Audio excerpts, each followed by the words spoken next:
본 말씀을 통해서 하나님과 자기 백성의 제목으로 말씀을 증가하겠습니다. 우리가 가지고 있는 소유 가운데 가성비가 좋은 게 뭔가? 가성비가 가장 좋은 것을 꼽으라고 한다면 그거는 관계입니다. 관계. 그래서 내게는 없는데 있는 사람이 나와 가까운 관계라면 없어도 얻을 수 있는 겁니다. 이런 측면에서 이 세상을 살아갈 때 가장 탁월한 가성비는 무엇일까? 하나님과의 관계입니다. 그 관계가 외인이라면 불행한 삶을 사는 것이겠지만 그 관계가 가까운 정도가 아니라 하나님을 아버지로 모시고 살아간다면 그것은 복된 인생입니다.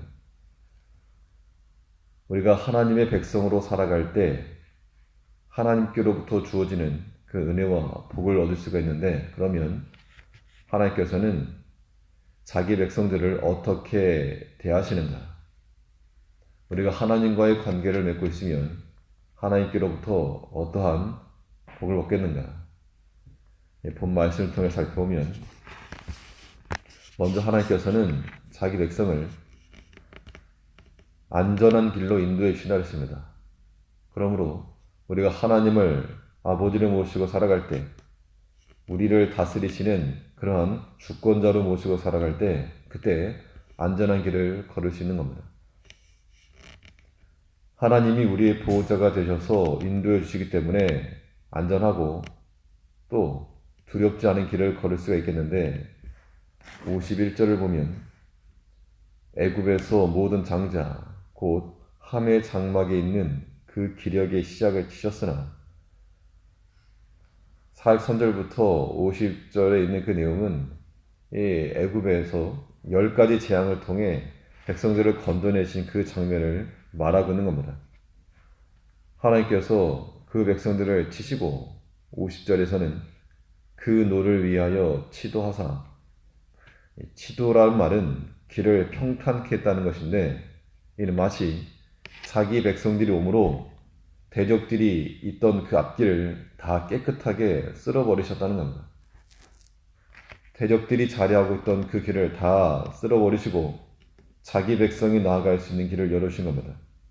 그래서 애굽의 힘 있는 백성들은 그 기력을 치셨지만 자신을 보호할 힘이 없던 양과 같던 그 백성들은 하나님께서 그 길을 인도하시고 지도하셨습니다. 52절에서 자기 백성을 양같이 인도해내시고 광야에서 양떼같이 지도하셨도다. 양은 보살펴주는 목자가 없으면 먹잇감에 불과합니다. 그런데 하나님께서 자기 백성을 삼고 지켜주신 겁니다. 오늘날 우리도 하나님이 우리를 붙들지 않으면 우리는 정말 세상적으로 자랑할 것도 없고 내세울 것도 없고 세상과 싸워 이길 수도 없는 겁니다. 하나님이 지키시고 인도해 주시고 보호해 주시니까 그 맹수들이 우글거리는 그 애굽을 안전하게 건너갈 수 있었던 겁니다. 53절에서 저희를 안전히 인도하시니 저희는 두려움이 없었으나 저희 원수는 바다에 엄물되었도다. 홍해 사건을 가리키고 있고, 하나님께서 자기 백성을 삼고 안전하게 인도하셨다 했습니다. 그때 그 백성들은 그 두려움의 길을 걸으면서도 두려움이 없이, 왜 두려움이 없었는가? 상황이 좋았기 때문이 아니고 그들과 함께 하셨던 하나님을 굳게 믿었기 때문에, 또 하나님의 역사하심을 보면서 나아갔기 때문에 그들이 두려움 없이 나아갈 수 있었다는 겁니다. 우리가 하나님을 섬기는 것도 예수 잘 믿으면 범사가 잘 되고 형통하고 그렇지만 않습니다. 여전히 우리가 물질적인 것으로 고난받을 수가 있고, 또 사람으로 시험받을 수가 있고, 또 자녀 문제로, 직장 문제로, 환경과 상황이라고 하는 것은 호전되지 않고 그대로일 수가 있다는 겁니다. 그럼 이러한 어려움의 때를 어떻게 지나는가? 하나님께서 안전하게 지나게 하신다는 겁니다. 이것이 자기 백성에게 주시는 복이요, 또 하나님의 백성으로 살아가는 사람들의 그런 특권일 겁니다. 내 삶 가운데서 우리 불확실하고 암담한 현실이 두려움이 될 수 있으나, 그러나 분명한 것은 하나님께서 자기 백성을 사랑하신다는 겁니다.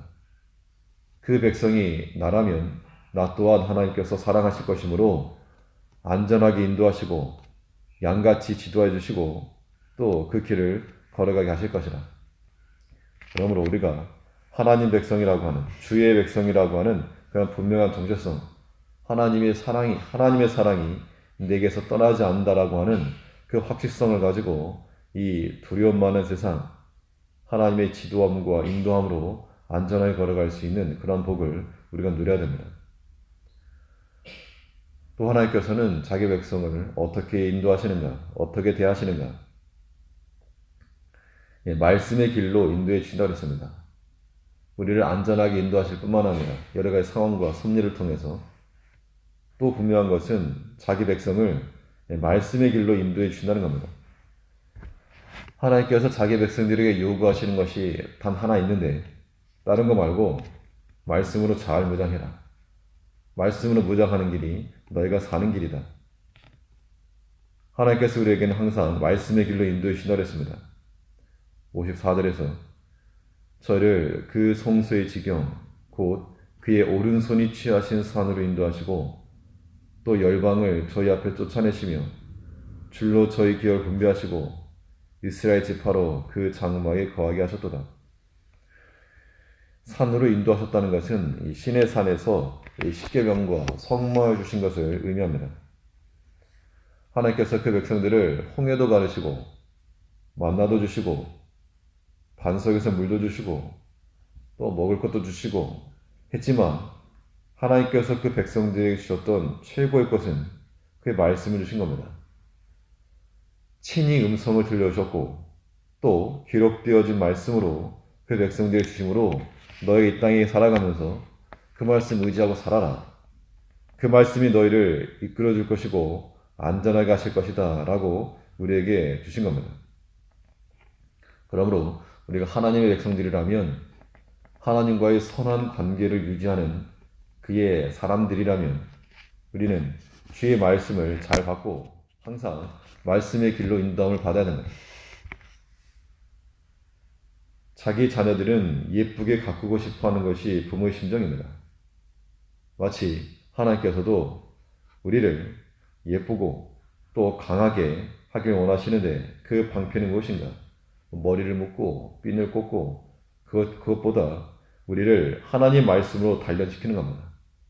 말씀으로 생각을 하고 말씀으로 보고 듣고, 우리 인생 가운데서 자기 고집으로 반항하지 않고 주의 말씀에 온전히 순종하여서 하나님을 기쁘시게 하는 그 백성으로 살아갈 때, 하나님께서 우리를 이 광야길 가운데서라도 안전하게 지키실 것이요, 또 두려움이 있고 정말 길이 없는 그곳에서라도 말씀의 길로 인도하실 거라는 겁니다.